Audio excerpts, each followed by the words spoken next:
اعوذ باللہ من الشیطان الرجیم، بسم اللہ الرحمن الرحیم۔ السلام علیکم ناظرین و سامعین۔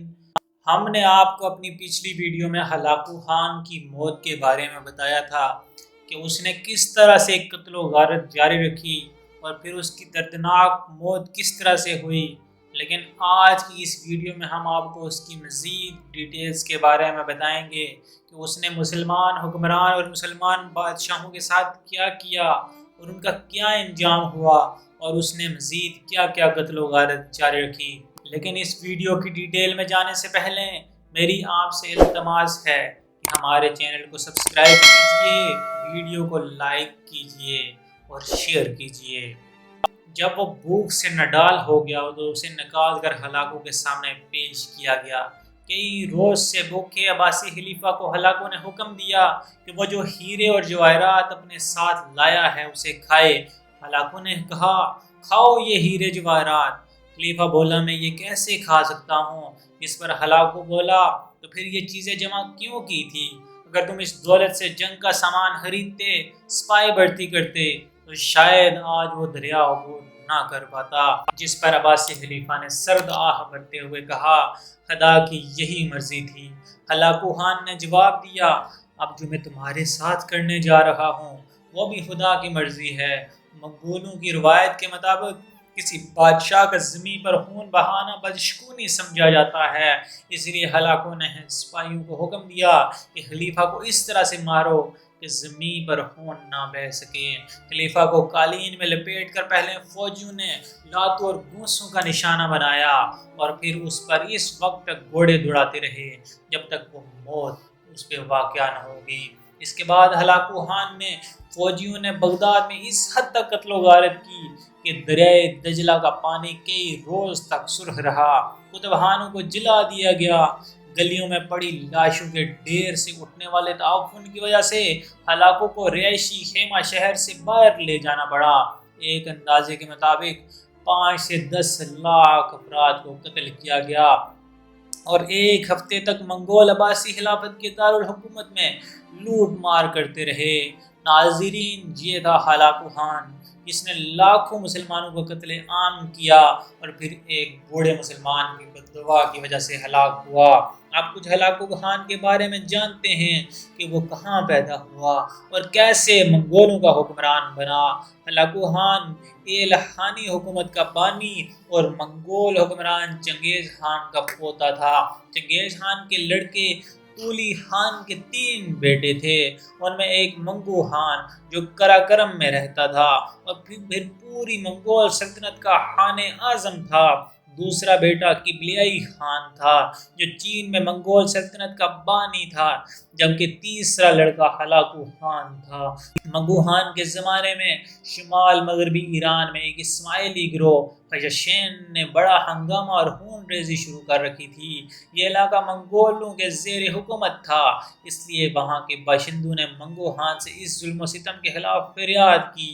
منگو خان نے اس شکایت پر اپنے بھائی ہلاکو خان کو 1256 میں ایران کا حاکم بنا کر روانہ کیا اور اس کو اسماعیلیوں کے خلاف کارروائی کرنے کا حکم دیا۔ ہلاکو نے اسماعیلیوں کے مرکز قلعہ الموت پر قبضہ کر کے اسماعیلی حکومت کا ہمیشہ کے لیے خاتمہ کر دیا اور اس کے آخری بادشاہ خور شاہ کو قتل کر دیا۔ اسماعیلیوں کا زور توڑنے کے بعد ہلاکو خان نے بغداد کا رخ کیا، جو اس زمانے میں شیعہ سنی فساد کا گڑھ سمجھا جاتا تھا۔ خلیفہ معتصم باللہ کے وزیر ابن القمی نے ہلاکو خان سے ساز باز کر کے ہلاکو کو بغداد پر حملہ کرنے کے لیے آمادہ کیا تھا۔ 1258 میں بغداد تباہ کرنے کے بعد ہلاکو خان نے پورے عراق پر قبضہ کر لیا۔ بصرہ اور کوفہ کے عظیم شہر تباہ و برباد کر دیے گئے۔ اس کے بعد منگول فوجوں نے شام پر حملہ کیا۔ منگول فوجیں اس کے بعد حلب پہنچ گئی، جہاں 50,000 مرد قتل عام میں مارے گئے اور ہزاروں عورتیں اور بچوں کو غلام بنا لیا گیا۔ منگول فوجیں اس طرح قتل و غارت کرتی اور بربادی پھیلاتی ہوئی فلسطین پہنچ گئی۔ فلسطین میں ناصرہ کے جنوب میں عین جالوت کے مقام پر 1260 کو ایک خون ریز جنگ ہوئی، جس میں مصر کے مملوکوں نے ان کو شکست دے کر پورے شام سے نکال دیا اور اس طرح مصر منگولوں کے ہاتھوں تباہی سے بچ گیا۔ ہلاکو خان نے ایران میں اپنی مستقل حکومت قائم کی جو الہانی حکومت کہلاتی تھی۔ اس نے مرگا کو جو تبریز سے 70 میل جنوب میں واقع تھا اپنا دارالحکومت بنایا۔ بعد میں دارالحکومت تبریز منتقل کر دیا گیا۔ ہلاکو کے بعد اس کا بیٹا اباقہ خان تحت نشین ہوا۔ اس نے بھی اپنے باپ کی اسلام دشمن حکمت عملی جاری رکھی۔ اس نے پوپ اور یورپ کے حکمرانوں سے قریبی تعلقات قائم کیے اور عیسائیوں کو بیت المقدس پر قبضہ کرنے کے لیے آمادہ کیا۔ اس نے یورپ کی تائید سے شام پر حملہ کیا، لیکن 1250 میں حمص کے قریب مملوک حکمران قلعوں سے شکست کھا کر پسپا ہونے پر مجبور ہوا۔ جنگ عین جالوت 3 ستمبر 1260 کو مملوک افواج اور منگولوں کے درمیان لڑی جانے والی تاریخ کی مشہور ترین جنگ تھی، جس میں مملوک شاہ سیف الدین قطنر اور مشہور جنرل رکن الدین بیرس نے منگول افواج کو بدترین شکست دی۔ یہ جنگ فلسطین کے مقام عین جالوت پر لڑی گئی۔ اس فتح کے نتیجے میں مصر، شام اور یورپ منگولوں کی تباہ و کاریوں سے بچ گیا۔ جنگ میں الہانی حکومت کے منگول بانی ہلاکو خان کا سپہ سالار قطبگاہ مارا گیا۔ مصر، شام اور فلسطین کے سرحدی علاقوں پر مشتمل عین جالوت کا میدان ایک تاریخی حیثیت رکھتا ہے۔ اس میدان کو عین جالوت اس لیے کہتے ہیں کہ یہاں حضرت داؤد علیہ السلام نے جالوت نامی ایک ظالم اور جابر بادشاہ کو شکست دے دی تھی۔ عین جالوت کے معنی جالوت کا چشمہ ہے اور اس علاقے میں ہلاکو خان 3 لاکھ کے لشکر کے ساتھ مصر پر حملہ آور ہوا۔ بغداد میں مسلمانوں کے قتل عام کے حوالے سے ایک کہانی ہے جو بہت زیادہ مشہور ہے۔ کہانی کچھ یوں ہے کہ بغداد پر تاتاری فتح کے بعد ہلاکو خان کی بیٹی بغداد میں گشت کر رہی تھی کہ ایک ہجوم پر اس کی نظر پڑی۔ پوچھا، لوگ یہاں کیوں اکٹھے ہیں؟ جواب آیا، ایک عالم کے پاس کھڑے ہیں۔ دختر ہلاکو نے عالم کو اپنے سامنے پیش ہونے کا حکم دیا۔ عالم کو تتاری شہزادی کے سامنے حاضر کیا گیا۔ شہزادی مسلمان عالم سے سوال کرنے لگی کہ تم لوگ اللہ پر ایمان رکھتے ہو؟ عالم، یقیناً ہم ایمان رکھتے ہیں۔ شہزادی، کیا تمہارا ایمان نہیں کہ اللہ جسے چاہے غالب کرتا ہے؟ عالم، یقیناً ہم سب کا یہی ایمان ہے۔ شہزادی، تو کیا اللہ نے آج ہمیں تم لوگوں پر غالب نہیں کر دیا؟ عالم، یقیناً کر دیا۔ شہزادی، تو کیا یہ اس بات کی دلیل نہیں کہ خدا ہمیں تم سے زیادہ چاہتا ہے؟ عالم، نہیں شہزادی، کیسے؟ عالم، تم نے کبھی چرواہے کو دیکھا؟ شہزادی، ہاں دیکھا ہے۔ عالم، کیا اس کے ریوڑ کے پیچھے چرواہے نے اپنے کتے بھی رکھ چھوڑے ہوتے ہیں؟ شہزادی، ہاں رکھے ہوتے ہیں۔ عالم، اچھا، تو اگر بھیڑیں چرواہے کو چھوڑ کر کسی طرف نکل کھڑی ہوں اور چرواہے کے ساتھ آنے کو تیار ہی نہ ہوں تو چرواہا کیا کرتا ہے؟ شہزادی، وہ ان کے پیچھے اپنے کتے دوڑاتا ہے تاکہ وہ ان کو واپس اس کی کمان میں لائیں۔ عالم، وہ کتے کب تک ان بھیڑوں کے پیچھے رہتے ہیں؟ شہزادی، جب تک وہ فرار رہیں تو چرواہے کے اقتدار میں واپس نہ آ جائیں۔ عالم، تو آپ تتاری لوگ زمین پہ ہم مسلمانوں کے حق میں خدا کے چھوڑے ہوئے کتے ہیں۔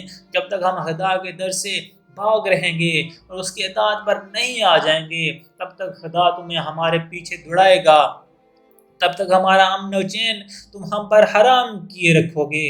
ہاں، جب ہم خدا کے در پر واپس آ جائیں گے اس دن تمہارا کام تمام ہو جائے گا۔ اس طرح کا ایک واقعہ مولانا رومی رحمۃ اللہ علیہ کا بھی ہے کہ کیسے انہوں نے اپنے شہر کونیا کو ہلاکو خان کے قتل عام سے بچایا تھا۔ اللہ کے ولی کو کبھی کوئی آفت پریشانی نہیں آتی تھی تا وقت کہ اللہ کا حکم نہ ہو۔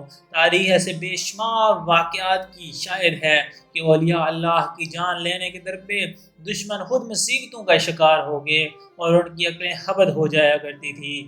جب ہلاکو خان قہر بن کر بغداد اور تبریز تک پہنچا تو وہ مولانا روم کے شہر کونیا پر بھی الغار کرنا چاہتا تھا، مگر مولانا روم کے جلا نے اس کے سپاہیوں کو بے خود کر دیا۔ یہ اللہ کے ولیوں کی شان ہوا کرتی ہے کہ زہر، تلوار، آگ اور پھر تیر بھی اس پر اثر نہیں کر سکتے۔ 13ویں صدی میں ہلاکو خان کے سپہ سالار بیجو خان نے کونیا پر حملہ کیا اور اپنی فوجیں شہر کے چاروں طرف پھیلا دی۔ اہل شہر تنگ آ کر مولانا روم کی خدمت میں حاضر ہوئے اور عرض کی کہ اس قہر کو شہر برباد ہونے سے روک دیں۔ مولانا رومی نے ایک ٹیلے پر جیبوہان کے خیمہ گاہ کے سامنے جا کر مسلح بچھا دیا اور نماز پڑھنی شروع کر دی۔ بیجوہان کے سپاہیوں نے جب مولانا رومی کو دیکھا تو تیر چلا کر آپ کو شہید کرنا چاہا، مگر کمانیں کھینچی نہ جا سکی۔ آخر گھوڑے دوڑائے تاکہ تلوار سے قتل کر سکیں، لیکن گھوڑے بھی اپنی جگہ سے نہ ہل سکے۔ تمام شہر میں گل غبار پڑ گیا۔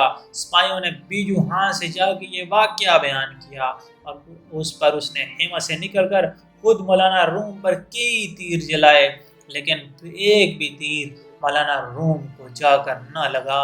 بیجوہان گھبرا کر گھوڑے سے اتر پڑا اور مولانا کی طرف چلا، لیکن پاؤں نہ اٹھ سکے۔